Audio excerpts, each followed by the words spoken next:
नमस्कार, मैं हूं आपके साथ अर्चिता मिश्रा और आप देख रहे हैं खबरों की दुनिया।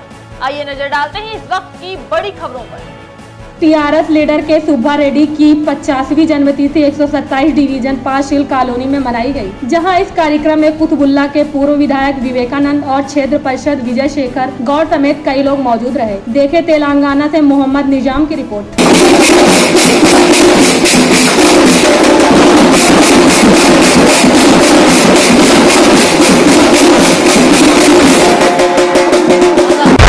उज्जैन जिले में लगातार बारिश के चलते जल स्तर बढ़ने से कई घटनाएं सामने आई हैं। इसी बीच महिदपुर क्षेत्र के डेलची खुर्द के पास बहने वाली सिप्रा नदी से एक घटना सामने आई है, जहां एक युवक 3 दिन पहले घर से नहाने के लिए निकला था और नदी में डूबने के बाद उसकी मौत हो गई। जानकारी मिलते ही परिजनों ने पुलिस को सूचना दी। सूचना मिलते ही पुलिस ने गोताखोरों की मदद से 2 दिन तक खोज की, लेकिन युवक का शव नहीं मिला। हालांकि 3 दिन की कड़ी मशक्कत के बाद स्थानीय महिदपुर के गोताखोरों ने एनडीआरएफ की टीम के सहयोग से बाहर निकाला। आपको बता दें, मृतक युवक का नाम बंटी है, जो रतलाम का रहने वाला है। बाकी पानी ज़्यादा था, बाटे बहुत बड़े बड़े थे।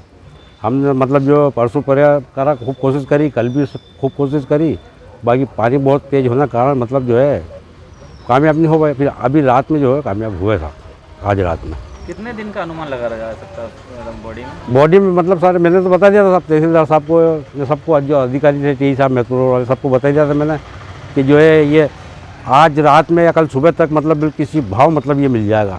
क्योंकि मतलब इसके 36 घंटे या 48 घंटे इसकी कहीं डेड बॉडी कहीं फंस जाती है, कहीं उलझ जाती है, बैठ जाती है, तो 36 घंटे या 48 घंटे का इसका मतलब याद रहती है, उसमें फिर ऊपर आना है। आपने पूर्व में भी बहुत बड़ी सारी लाशें निकाली गई है और शासन की प्रशासन की तरफ से क्या सहयोग रहा है आपका? सिर्फ हमारे पास अब खबर आती है और हम बिल्कुल, और हमारे पास कोई साधन नहीं है। सिर्फ हमारे पास खबर आती है तो हम मतलब लड़कों को लेकर मैं खुद चले जाता हूँ और अपने निजी खर्चे से जाता हूँ। मैं किसी को ऊपर भी नहीं है, और लड़के एक आवाज़ पे अपने जाते, कुछ भी साधन नहीं है ना, साधन भी हमारा निजी है। शासन की तरफ से आपको कोई इस योजना के अंतर्गत कुछ चीज़ें दी गई हैं? कुछ भी नहीं दी गई सर। मतलब जो है सिर्फ कलेक्टर, ये अपने उज्जैन में कलेक्टर साहब 26 जनवरी के दिन आज 3 साल पहले हमारा सिर्फ सम्मानित करा था। इसके अलावा कोई हमारा मतलब कुछ भी नहीं है। आप महिदपुर के अलावा भी अदर जगह भी जाते हैं? बिल्कुल, राजस्थान गए और बहुत सी जगह हमारे पास वीडियो, और हर पत्रकार भी ये जानता है कि हम कहाँ जाते हैं। राजस्थान तक जाते हैं, उज्जैन, इंदौर, मतलब सब। अभी 1 साल पहले हम उज्जैन भी गए थे, वहाँ पे भी इंदौर की गोताखोर टीम आई थी। उज्जैन टीम है आपकी? 15-16 मतलब लड़के हैं सब मेरे पास। सब प्रमुखता कौन है इसमें, सब लीडरशिप कौन करता है? मैं करता हूँ सर। क्या नाम है आपका? जाहिद अली। कहाँ रहते हो? किला में रहता हूँ सर, महिदपुर किला। वो मेरे बड़े भाई है। इसकी सूचना कब मिली आपको? सूचना मेरे को मिल गई थी 23 तारीख को मिली, और नहीं 24 तारीख को मिली है, और करीबन 11 साढ़े 11 बजे के आसपास, और वो भी दूसरे व्यक्ति से, है ना। जबकि घर वाले जहाँ पर डेट हुई है उनके घर वाले ने हमारे को कोई सूचना नहीं दी, या हमारे घर पर सूचना उनके द्वारा नहीं पहुँची है ना। सूचना ये जो है ये दूसरे के थ्रू पहुँची है। जो हमारे मामा जी है, मामा जी के गांव की लड़की उमरना में शादी कर रखी है उनकी, उनके द्वारा सूचना वहाँ गई है, और उनके बाद में मामा जी का फ़ोन मेरे पास आया। इस हिसाब से सूचना मेरे पास में आई है, और जैसे ही मेरे को मालूम पड़ी तो मैंने वहाँ से डायरेक्ट में निकला हूँ। मैंने मेरे साले साहब को फ़ोन लगाया और हम 2 लोग इधर आ गए। यहाँ आए, हम नदी पर गए तो नदी पर इनके शरीर पे कपड़े नहीं थे, अंडरवेल मिली थी। तो वो बोल रहा है पाँव फिसलने से अगर गिरे होते तो कपड़े समेत गिरे होते। हाँ, ये बात सही है आपका कहना। अब ये बाद में लास्ट में ये भी तो बोला कि नहाने के हिसाब से आए थे हम। आपको शक है या क्या है आपके? नहीं, मेरे को बिल्कुल शक है। शक की वजह बताएं, क्या वजह है? शक की वजह यह है कि एक दिन पहले झगड़ना और मेरे भाई का सम्मिलित होना, मेरे भाई का उसमें झगड़े में सम्मिलित होना, है ना। सेकंड बात यह है कि जो लोग साथ में थे उनका निशान आने हाथ पर, हमने खुद ने देखे नाखून के निशान लगे हुए थे, एक को हाथ पे एक साइड में स्केच लगा हुआ था, है ना। ये ऐसी सब चीज़ें। साथ वाले कितने लोग थे? ये 3 जने थे साथ में।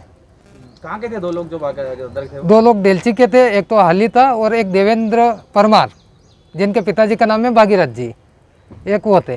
तो आपको क्या शक है, किसी ने मारा गया है? हाँ, बिल्कुल शक यही है मेरे को कि मारा गया, या किसी ने धक्का दिया है अंदर, या कुछ भी गड़बड़ी हुई है अंदर। शक की वजह बताएं, क्या वजह है? शक की वजह यह है कि मैं जो आपको बता रहा हूँ ये सबूत है ना। फिर सेकंड बात ये है कि मेरे भाई की जो थी, मेरे आने के बाद में अगर मोबाइल हमने मंगवाया तो सेकंड दिन मेरे को मोबाइल मिला, और इसके कॉल डिटेल वगैरह जो चीज़ें थी अंदर की सब फॉर्मेट किया हुआ है। मोबाइल पूरा डिलीट मिला मेरे को। उसके आपके भाई से लास्ट बात कब हुई थी आपकी? मेरी मम्मी की बात हुई थी, फिर उसके बाद में हमारे गांव के थे तो एक की बात हुई थी, तो वो बोले कि यार मैं शाम तक आऊँगा। शाम तक की बात थी कि शाम तक मैं आ ही जाऊँगा घर। हाँ, ये बात हुई थी। थाना महिदपुर रोड से सैनिक पवन जोशी लेके आए थे। उन्होंने बताया कि ये बंटी करके जिस शख्स की शिनाख्त हुई है वो छिपरा नदी में 2 दिन पहले से डूबा हुआ था। तो 2 दिन से उसकी बॉडी नहीं मिल पाई, तो आज उसकी बॉडी की शिनाख्त हुई और पुलिस वालों ने उसको बॉडी को मिला। उसके उपरांत उसको सिविल अस्पताल महिदपुर में पोस्टमार्टम हेतु लाया गया, जिसका पोस्टमार्टम डॉक्टर साहब ने किया और इसकी संबंधित रिपोर्ट एकात्म थाना। प्रथम दृष्टया में सर क्या लग रहा है सर, उसके पानी से ही आदत? प्रथम दृष्टया ये लग रहा है कि कोई भारी कोई चोट है नहीं, हो सकता है कि पानी में डूबने से ही उसकी मृत्यु हुई है। बाकी की उसकी जो जाँचें हैं उनके लिए हड्डी की जाँच जाएगी बाहर, उससे और कन्फर्म हो जाएगा इस तरीके से उसकी मृत्यु। तो शरीर ठीक जो डूबा है इसके साथ 3 लोग और आए थे, 4 लोग थे। इसके रिश्तेदार थे, रिश्तेदार के साथ में आया था।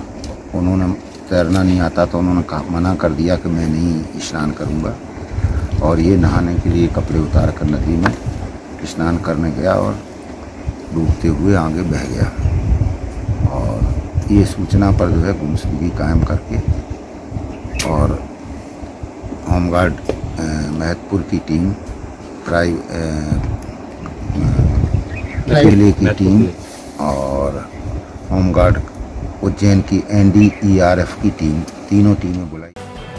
उज्जैन से KKD न्यूज संवाददाता जुएर की रिपोर्ट। इसी के साथ ही आप बने रहे हमारे साथ और देखते रहिए खबरों की दुनिया। खबरों की दुनिया को लाइक, शेयर, सब्सक्राइब करना बिल्कुल ना भूलें।